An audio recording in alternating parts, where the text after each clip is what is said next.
Hey everybody, welcome back. It's Inside the Force. Dave Cottingham here with Hannah Burr.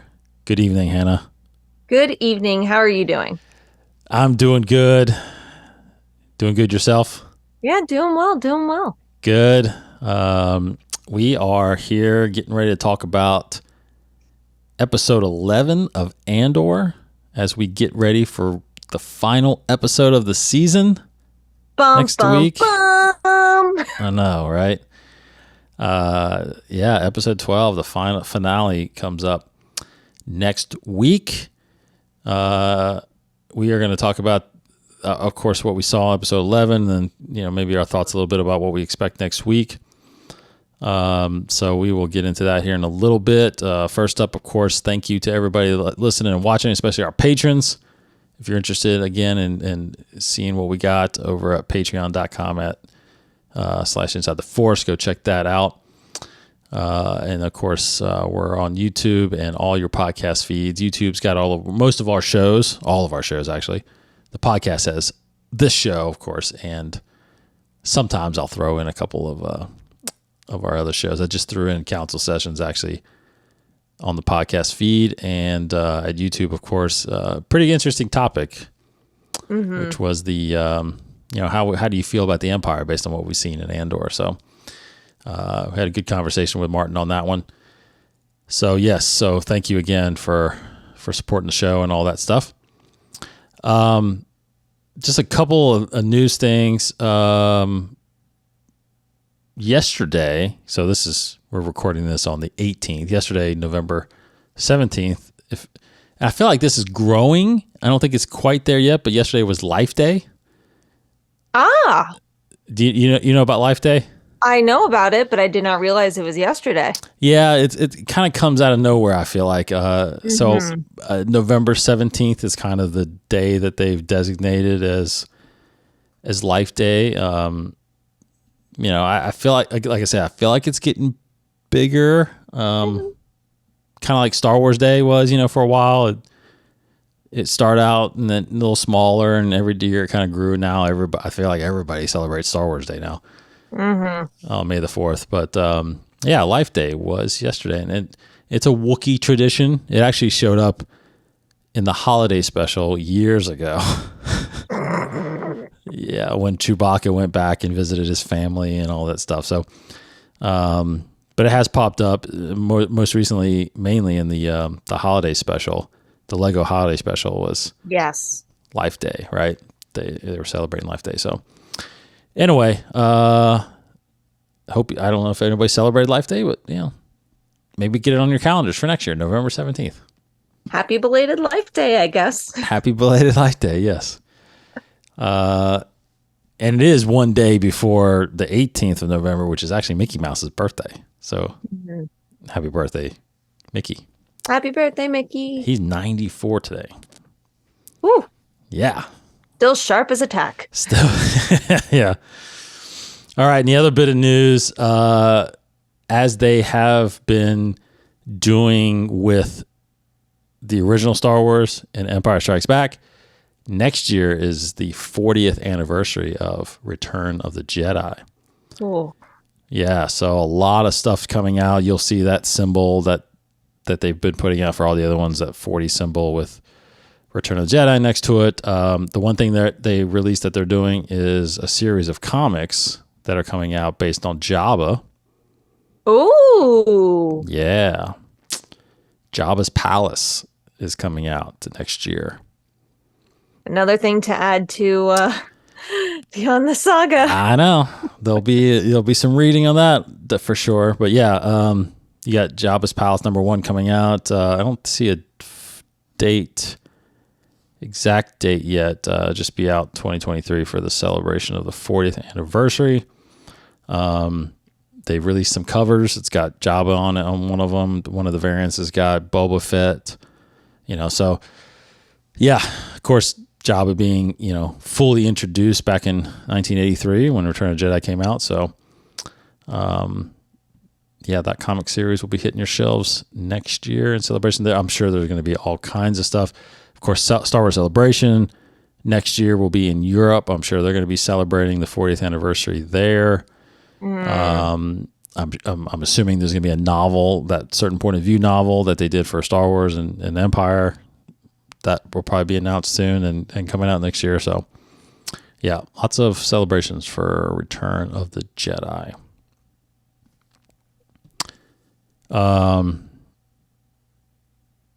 And that's pretty much all the news right now. I think the next thing is obviously the releases coming up next week, this coming Tuesday. The next novel for the High Republic will be out. Convergence. All right. Yeah, November 22nd. And then Battle of Jeddah still coming out January 3rd. Star Wars Jedi Battle Scars, March 7th. High Republic Cataclysm, April 4th. And then High Republic Path of Vengeance, May 2nd. And, of course, Inquisitor Rise of the Red Blade, July of next year. Comics, this past week you had Dr. Aphra 26, Han Solo Chewbacca number 7, Hidden Empire number 1, which I read. Hannah, you need to read. I finished reading Crimson Dawn.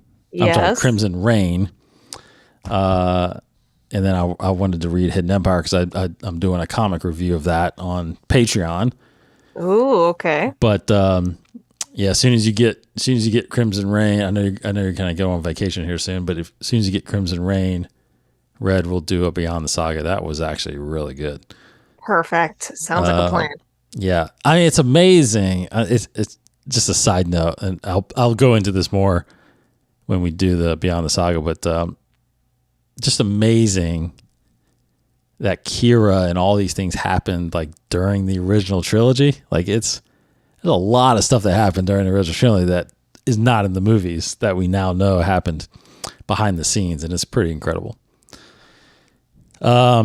Next week, which I'm pumped for, Yoda number 1 will be out, as well as Star Wars Revelations number 1.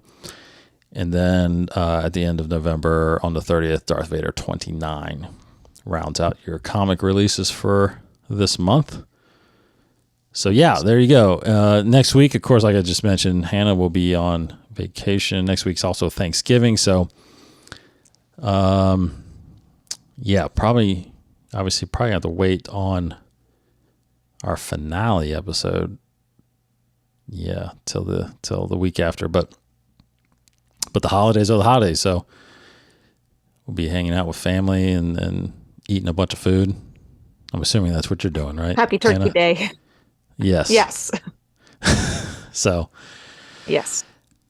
So yeah, there will be about Beyond the Saga I'll be putting out next week to keep the releases going, but we will probably not do it Inside the Force next week and do one the following week when we come back and be able to talk about episode 12 as well as kind of the series in general, how we felt about everything. So, but of course, before then, episode 11 is right now. Gotta say, I was surprised by how it started. Yes. What did you think overall of this episode? I mean, we're not really focused on Cassian. I think this is a lot of build up to whatever the next episode is, which I think is going to be completely centered around Cassian because everything's starting to point in his, well, not starting to, but everything is being pointed in his direction. So I anticipated a bit more of Cassian, but I mean, we're getting to the lowest points for Mon, the lowest point for Luthen and Saw Gerrera. Like, there's just a lot going on. It feels like a lot, but it's really simple, if that makes sense. Yeah. We're building up to this big event that's going to happen, and it's going to be interesting to see exactly what happens at this funeral. What was your overall takeaway? Yeah, it started the way it started the way I thought it would, which obviously we were still seeing how he was getting off Narkina. But once we got to Ferrex, and obviously we learned of his mother's death, at first I was kind of taken aback because I thought, is this really happening, or is this like they're trying to fake her death or something? Because I can imagine they're doing this off camera. Mm-hmm. Interesting decision, interesting decision to have this mother character. We see the history of her, taking him from his home planet, and we see the last conversation we had of them, which is her basically saying that we need to fight them, kind of thing, and Aldani was kind of an inspiration, and not knowing that he was behind Aldani, it's like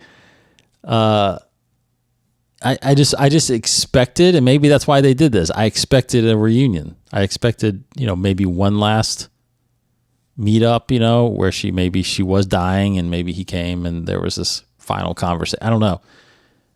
I thought this was an interesting creative decision to move her out of the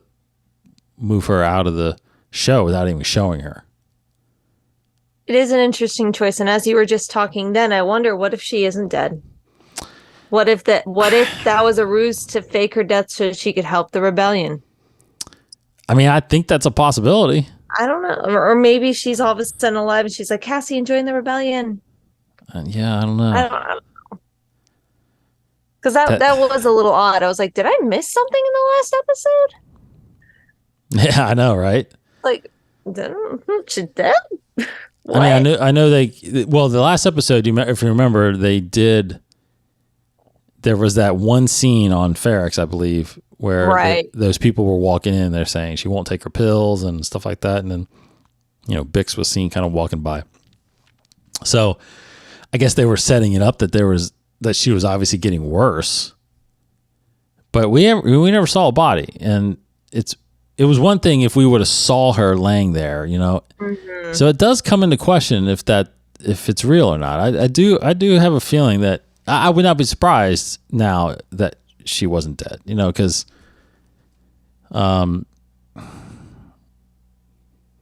complete side note, but did you watch Squid Game? Yes. Okay. So honestly, it's kind of like that. Yes. Like, if you remember what I'm talking about, there's a part where the old man you think dies, right? Now, I will stand up and be proud and say this. When I was watching that and that scene happened, I immediately said he's not dead, because we didn't see him die. I was like, he's not dead. That's kind of the philosophy I have with any TV show or any movie is, if you don't see them die, or if you do not see a body, there is a chance they're still alive. Absolutely. So it makes you wonder. It makes you wonder if we did not see a body laying there, is it real? Is there are they trying to move her off planet without the Empire knowing, so that, because maybe they got wind of, it's easy to probably figure out that they got wind that someone's watching the house. They're waiting for Andor or Cassian to come back. Mm-hmm. And they're afraid he might. So best thing to do is act like Marva dies, so that they can. But then why have a big showcase about it? Well, I mean, I think I think it's tradition. So everybody is. There's only a few people in on it. So I think everybody else is just expecting, this to happen, because she is what's called a daughter of Ferrix. Mm-hmm. So as a daughter of Ferrix, they get this traditional burial, and her ashes burns. So what do they actually burn? And I don't know. I don't even know if they show that part to anybody. But that's actually an interesting. I don't know which way you're leaning towards. Are you more leaning towards she's alive, or? I don't know. And I don't know which one I prefer. I don't know which one is quote unquote worse. I don't know. I guess we'll have to wait and see. I mean, I think like I said, when I saw this, I thought it was odd. So I'm leaning more towards that she's not actually dead. Mm-hmm. That would be a nice twist. Yeah, I just think the fact that we didn't see her, I just don't believe it yet for some reason. Because I got to think back to, like you just said, like what movie have I seen where we don't see a person die and they actually did die? I mean, well, Bambi. all right, yeah. Sorry, Bambi. That would have been pretty tragic. Yes, you're talking about Bambi's mother, right? Yeah, Bambi's mom. We hear the gunshot, but we don't see her die. But we do see her body, though. No, we don't. Doesn't Bambi go up to her body? You're thinking of Simba. Oh, I know Simba does. Yeah, I know Simba does. No, we didn't never see her body. No, Bambi goes, "Mother," and he's walking through the forest and it's snowing. He's like, "Mother, mother," and then he runs into his father, and his father's like, "Your mother can't be with you anymore. Come with me, my son." That's right. Okay. Well, maybe she didn't die. That's what I'm saying. Like, but we assume that she's dead. We assume, yes. Died. I guess that's right. Know. That's I feel like true. that's the only example of someone where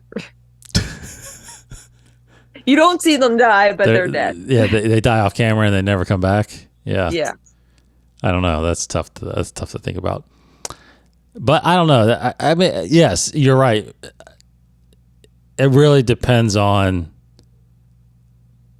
the decision of what direction they're going to go with this story. Mm-hmm. Because if she's alive still, what relevance does that add? Right. What important key does she have? What role does she have in the rebellion? But like the one you just said, though, the one that to bring Cassian into it, I mean, that's a possibility. Yeah, that is.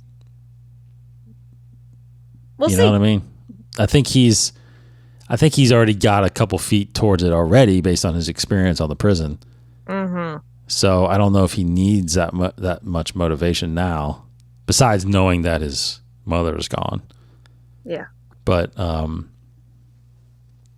that'd be an interesting twist if she is gone. Yeah. So of course that happens early on, and then we do start getting information,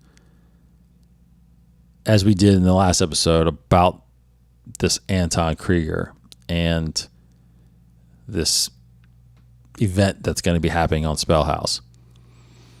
So of course, and of course now that the funeral is happening with his mom, the Empire is expecting Cassian to show up.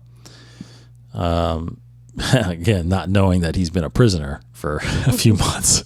Seriously. They right? need to get their paperwork in order. I mean, good gravy. Update your systems.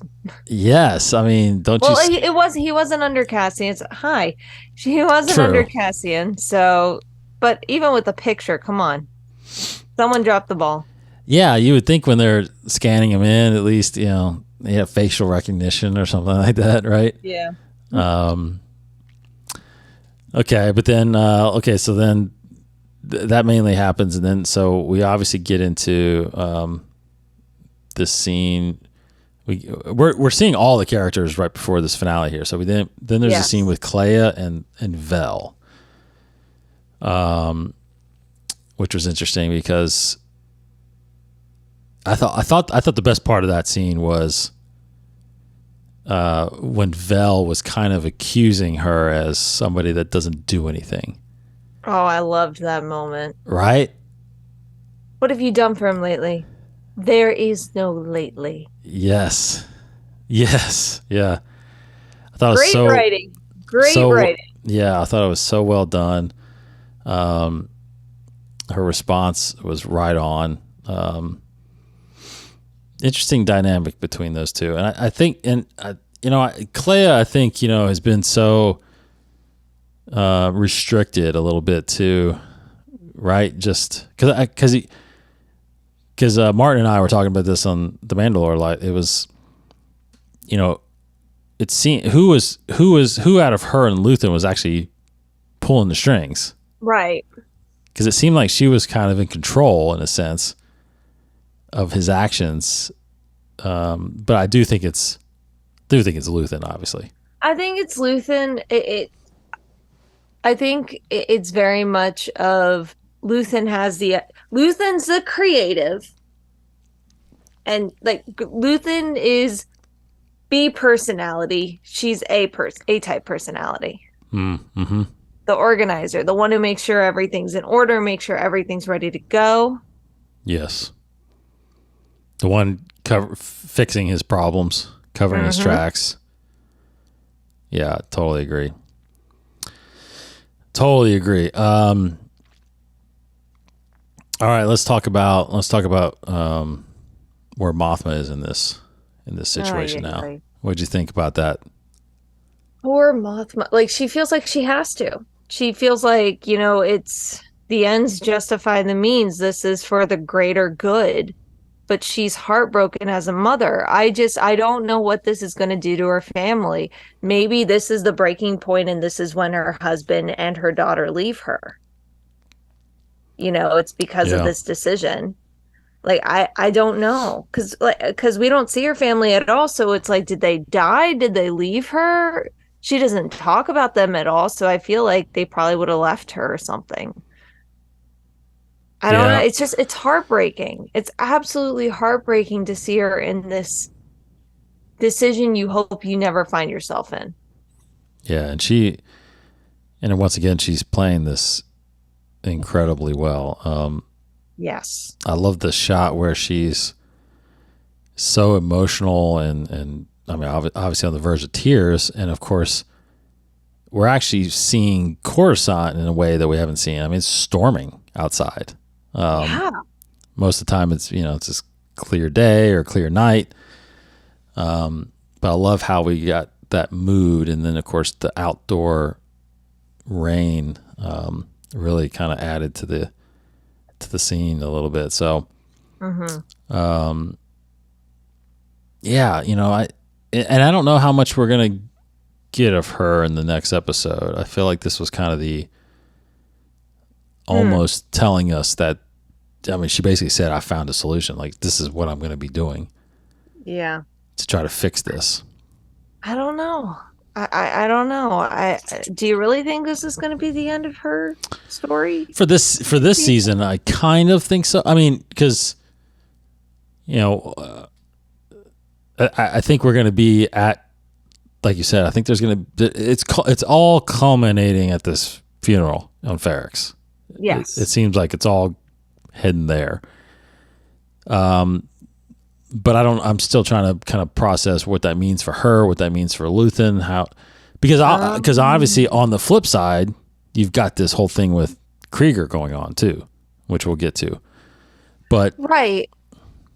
Yeah, but like the thing is too is that Luthen knows about the funeral. Luthen, we know he will know about it. Yeah, he will know about it. Yeah, he will know. But sorry, he will know about it because his assistant now knows about it, and they don't like having loose ends.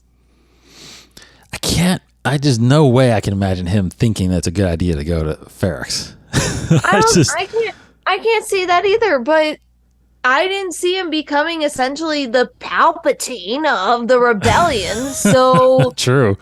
Yeah, at this point, like, who knows? Maybe he's a clone of Palpatine. No, yeah. But yeah, like. Yeah, I think he. I still have that. I still have that debate in my head about whether or not he's truly trying to, have Andor killed, or fully recruit him. Right. I don't know either. I'm with you. What's his I think at first we thought of what his ulterior motive is, but now seeing him in action and hearing what he truly thinks, do we really know his ulterior motive? I mean, ultimately, ulterior,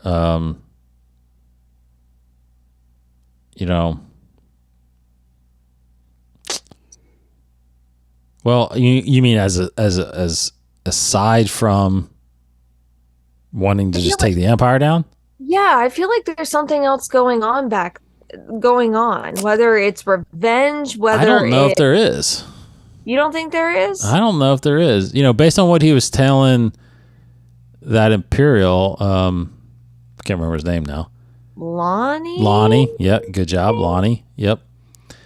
What he was telling Lonnie was basically, I know that I'm never going to get credit for any of this. Or I'm never going to be celebrated for any of this. But it's my duty to try to build this rebellion up so that it can, destroy this empire that I've been haunted by this past 15 years. So True. I think that's motivation enough. I don't know what else, because he explained. I mean, he's like, I gave everything up. I mean, I don't have anything, no family, no kids. That's a good point. You know what I mean? So I just I don't know. I do think he'll survive till season 2. Yeah, I do think that. I mean, ultimately, I think he got to go to Ferric just because the story is pointing that way. Yeah. I mean, it'd be kind of weird that he just sits out. So he'll be there. Andor will be there. Seems like Deidre probably will be there. Cyril seems like he's on his way there. Yes, he is. I mean, you've got all these characters finally kind of, coming together, crashing together. Yeah. Saul Guerrero will not be there. If Right. he is, that'll be a surprise. That will be a surprise. Yes. Yeah. So what'd you make of that scene? I think we finally see, because I know you and I in previous Inside the Force episodes have talked about how we thought Saw was really influencing Luthen and what Luthen believed. But in this episode, it's Luthen influencing Saw, because Saw was like, what you're doing is wrong. You can't send these guys to their death. Right. And Luthen's like, think about it. Just take a moment to think about it. And then eventually Saw's like, yeah, you're right. Mm-hmm. It's only 30 people plus Kreegyr. Plus Kreegyr. Yeah. I love how he always throws that in. They threw that in there. Plus Kreegyr. Plus Kreegyr. I feel like that's such a subtle threat. It is. It is. And Saul obviously, operating in the cave, and needs supplies. So he felt like he was a little desperate in the sense where, okay, I will finally give in to your demands. I'll go meet this Kreegyr and do this thing, and you give me everything out you told me you'd give me. But he finds out that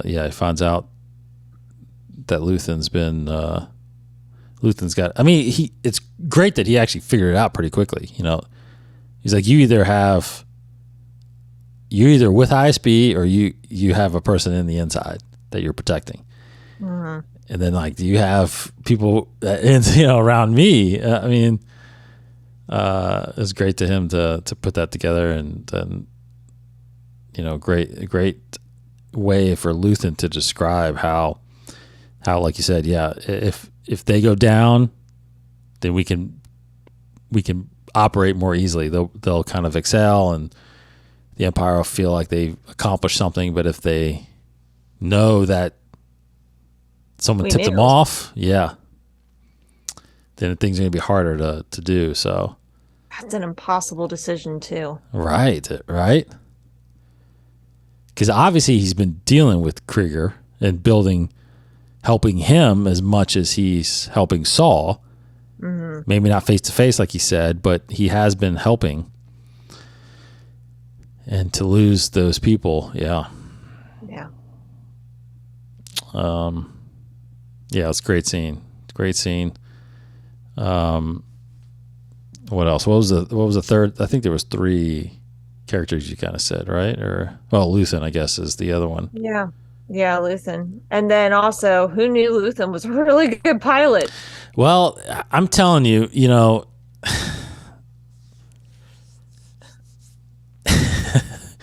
that was it. Me and you that talked about last week, that the theory that's out there about him. Which one? That he's a Jedi. Have you heard No, we that? didn't talk about that, but I like it. I mean, the fact that we had like sabers jutting out of his ship. I mean, like Yeah. what? Like that's the only thing that could be would be a lightsaber. Yeah, basically. I mean, it's a beam of Sith light. crystals. Well, yeah. He's a I mean, Jedi? You think he's so a Jedi? well, so the rumor or the article, a theory that I read out there that's floating around is that based on the fact that he said, he's been doing this for 15 years. And 15 years ago was the beginning of the Empire. So what possibly could have happened then that immediately gave him this hatred for them? Because he hasn't even known about the Empire hasn't really even been established really at that point, That makes so much sense too, because he says, I don't have family. I have no attachments. I have no attachments. The Jedi have no That's a perfect theory. Really? You think so? Okay. I think so. Well, why else? He's like, I've got nothing to lose because he literally has nothing to lose. Yeah. He doesn't know who his family is. He doesn't know, or maybe he does, but however that works for Jedi children. But like that makes sense. That makes sense. But he's like, I've got nothing to lose. I have no. That's very true. The only thing I think about with that is maybe he did have a family and the Empire somehow killed him, or something happened to him then, and that's why he's. It's either that or he's a Jedi. I love that theory. Yeah. He's a dark Jedi. Yeah, I mean, or just one bent on revenge. That he's kind of tapping into the dark side a little bit. Do we have an origin story for Grievous? Grievous. Well, Grievous is dead at this point. Oh yeah, Grievous is dead at this point. Sorry. Yeah. I'm getting my timelines all mixed up. For some reason I keep on thinking Andor takes place a lot earlier than it actually does. Yeah, no. A lot earlier than before the original trilogy, yes. Yeah, no. I keep on thinking it takes place like during Revenge of the Sith or something like that. I don't know why, but are you thinking about who he possibly could be? Yes, I'm trying to think like if he gets recruited to the dark side, but that makes no sense because we don't really see any other Siths. So and maybe it's their way of just kind of throwing us off. But they have said, Tony Gilroy has said that they're not doing Jedis and lightsabers and stuff like that. So maybe that's just kind of throwing us off. But that's the only maybe he said that just so that we would go into it not expecting that. Right, exactly. Like and it's okay if we still don't see a lightsaber. He could not have his lightsaber, but he could still be a Jedi and use the Force at some point. Or just say like, I haven't used the Force in so many years and yada yada yada. Yes. So yeah, even there's a shot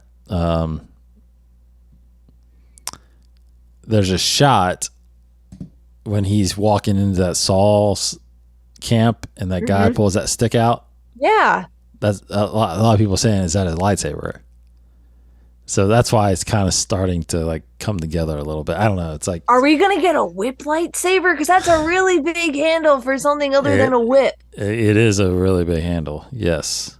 Doesn't look like obviously a traditional hilt. So maybe he's trying to hide it. But I at first when I heard that, I was like, I don't know if I buy that. But I mean, the more like you kind of just convinced me a little bit by what you were saying, like about the whole no attachment thing, and that would make sense why he doesn't have everybody. He lost everybody during Order 66. I mean, it actually makes sense. It actually makes sense. So I'm starting to lean that way actually. Hashtag Luthen is Jedi, or hashtag Master Luthen. Master Luthen. I mean, he would. And because of his age, he would have been probably a master, or he probably would have. Yeah, and that's crazy. That is crazy to think. Obviously, his name wouldn't have been Luthen as a Jedi, so he would have changed his name, I'm sure. Maybe it's a Jedi we know. Yeah, it could be one that we've read about or heard about. That is interesting. I mean, and you're right. He could reveal himself to be a Jedi at some point, and he could have detached himself a long time ago from the Force. So it's possible, yeah, he's not as obviously strong in the Force anymore. It could be he's like, well, the Force didn't help us out then. Why would it help us out now? Yep. Or he could have been, I mean, it's possible he could have been like a temple guard or something like that.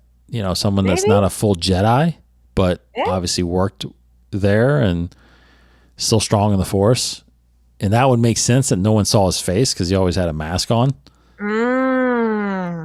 Right? Yeah. I don't know. Let's start.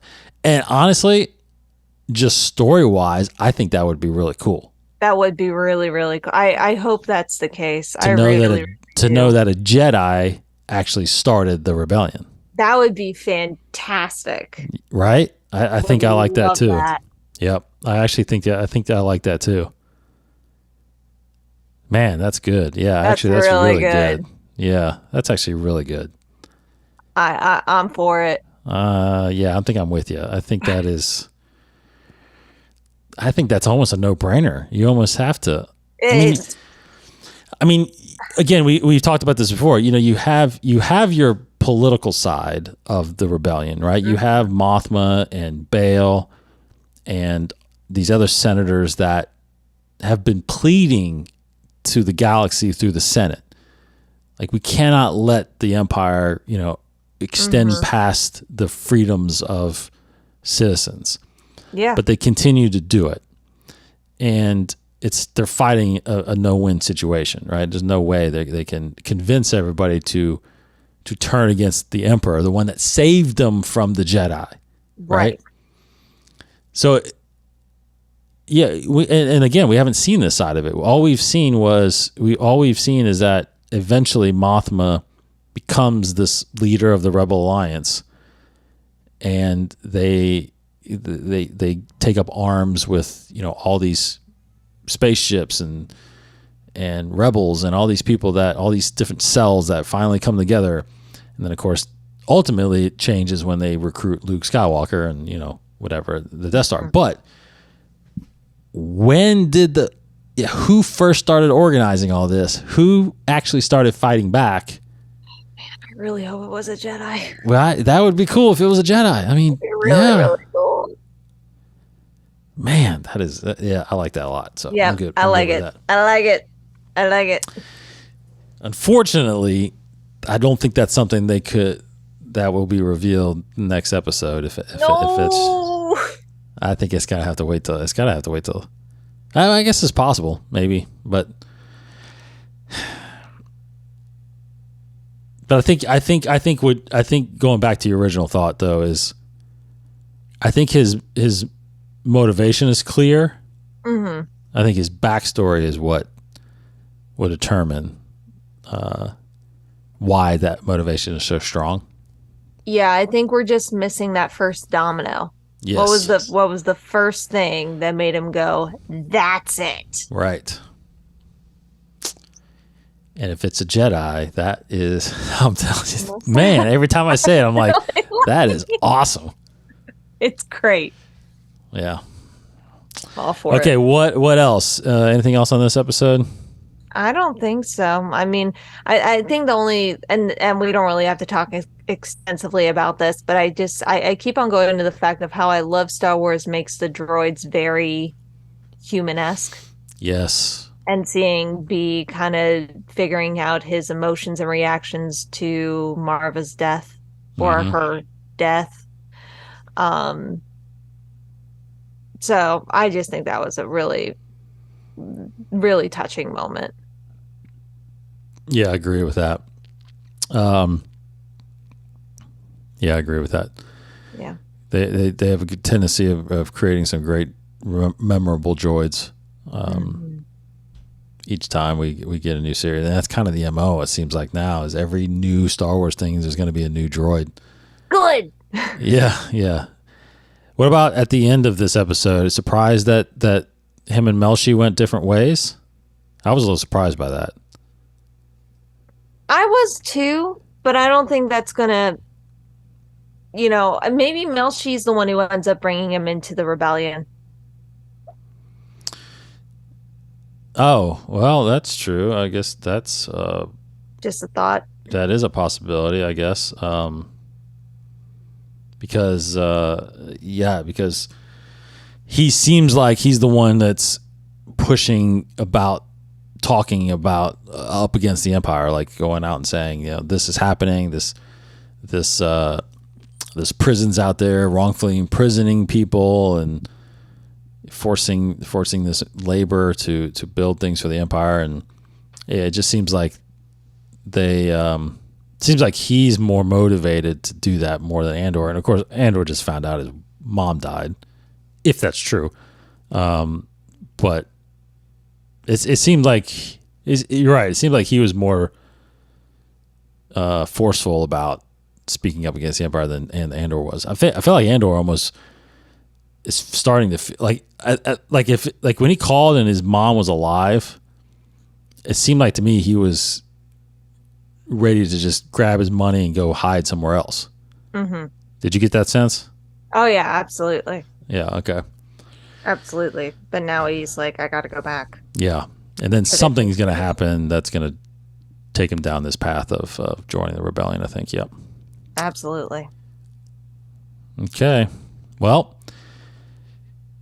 I think we've said enough about episode 11. I think we're looking forward to episode 12. Seems like it's all culminating to Ferrix. So without talking about episode 12, Hannah, it seems like you've come around on this series, I guess, right? I came around on episode 1, okay? Like, come on. I've already admitted 1,000,000 times, and I'll say it 1,000,001. Put my foot in my mouth. I was wrong. It's not Ambor. It's Angalore. I don't know what the other wording would be there, but it's great. It's up there for Mandalorian for me, which is my favorite Star Wars TV show. So yes, it's up there for sure. Yeah. And next week, I think next week is the determining factor. Yes. Where that's going to place it. Yes. Okay. Let's see. Let's look at some comments here. I failed to do that last week. I apologize. I can't remember. Let's see what we did. We did. This is 777. So okay. So.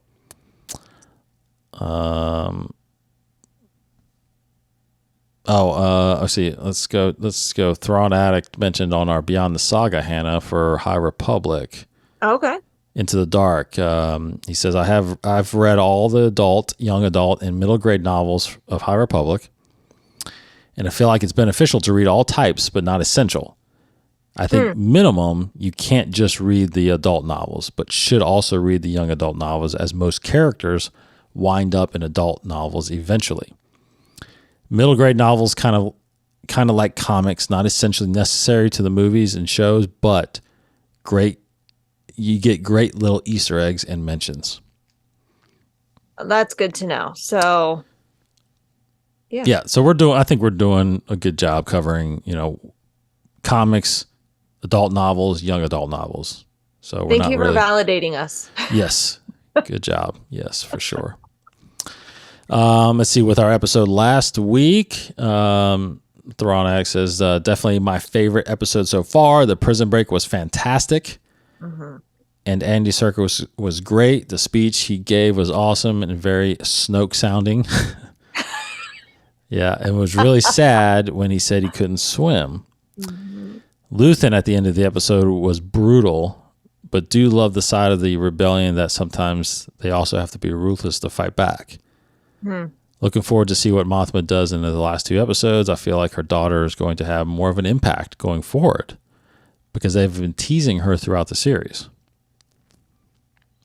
That's interesting. Either way, I'm looking forward to the last 2 episodes and can't wait to hear yours and Hannah's review. Thank you for both, and may the force be with you. Fantastic. Just wanted to go back also to our Tales of the Jedi episode. Jojo says it far exceeded my expectations. I was really excited seeing the trailer and all but the facts that would only be 6 episodes annoyed me. Luckily, that was no problem at all, as every second of these episodes was perfect and important. I had trouble understanding why Ahsoka and Dooku were the focus, but now it totally makes sense. They both faced the corrupt state of the galaxy, but also one chose the right path, Ahsoka, of course. Dooku, as Yaddle said, was fooled by the dark, just like Anakin, who would have been an alternatively fitting character to contrast Ahsoka for the series. Mm-hmm. I think you mentioned something like that. But we know everything about him already, whereas we did only have a little info about Dooku. Great review by you both. Looking forward to a more in-depth discussion on the Mandalore podcast. Yep. All right. Great comments. Y'all keep those coming. Thank you. Absolutely. All right. Like I said, episode 12 next week. Mm-hmm. You'll get a Beyond the Saga from us next week. Unfortunately, we'll probably have to come back the following week because Hannah has got a lot of vacation time. She's like, and then plus we've got Thanksgiving next week, which will allow everybody to kind of like sit back and watch all of Andor. Because that's what we're going to do. My wife actually hasn't seen any of the episodes yet, so yeah. So I figured next weekend we're just start. I've purposely held her back now since she didn't watch the first couple episodes. Oh yeah. Because I have a feeling if we sit down and start watching it, she's not going to stop watching it. So knowing that they're all out there, she can watch them all. So smart choice. Yes. And then, of course, I guess I failed to mention, I mean, it's kind of sneaking up on us a little bit, but as Andor ends, the Bad Batch Season 2 begins January 4th, I believe. So about a month and a half later, we'll get a whole new series again with Season 2 of Bad Batch. So I will start rewatching that because I need to refresh my memory. Because January will be almost 2 years since we got the first season. So, yeah. Got to refresh. Good. You've seen all of Bad Batch, I'm assuming, right? Oh, yeah. Yeah. I have. Okay. Hannah, thank you so much, as usual. Thank you.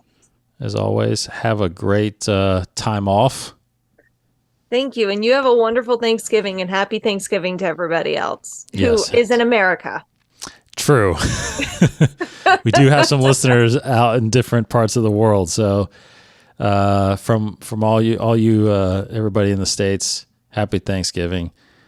Everybody out there, have a great weekend and enjoy episode 12 of Andor. We will be back shortly. I will send some videos up on Patreon as the reactions come through. I will react to it on Patreon.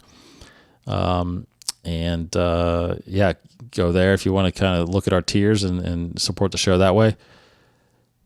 Otherwise than that, just hit back up here on YouTube to get all of our shows and follow on the podcast to listen to your ears' content. Yes. All right. Take care, Hannah. We'll see you. See ya. Thank you so much. All right. Thanks, everybody. Take care. Have a great weekend. May the force be with you.